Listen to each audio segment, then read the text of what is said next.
Have you ever seen a headline that says the government just spent billions on some project while the country is drowning in debt? People panic, outrage fills the internet, and everyone starts asking, why are we in so much debt? But here's the surprising truth. Almost every country on earth is in debt. India, in debt.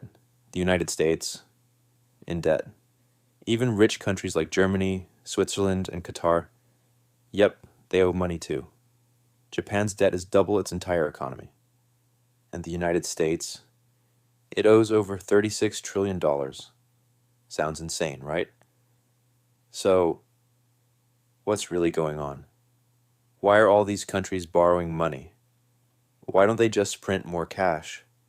Who do they owe it to? Is debt always a bad thing? And can a country ever truly be debt-free? Let's break it down in the simplest way possible. First, what is national debt?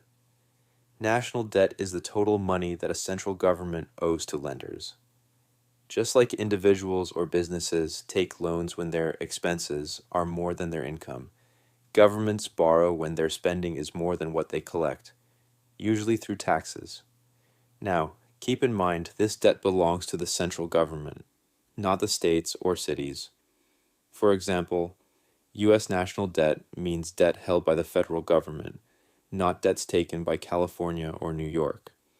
And it definitely doesn't include your personal loans, credit card bills, or student debt. This is purely what the government owes. Now, the big question, why do countries borrow money? You might think, why borrow? Can't governments just print more money? Technically, they can. But doing that causes something dangerous, inflation. And if they print too much, hyperinflation. That's when prices shoot up like crazy and the currency becomes worthless. Just look at what happened in Zimbabwe and Venezuela. People needed wheelbarrows full of cash just to buy bread. So, instead of printing endlessly, governments borrow money. But why do they even need to borrow in the first place? Here are 5 key reasons. Reason 1, budget deficits. Most governments earn through taxes, income tax, GST, customs, etc. But often, what they earn isn't enough to cover what they spend.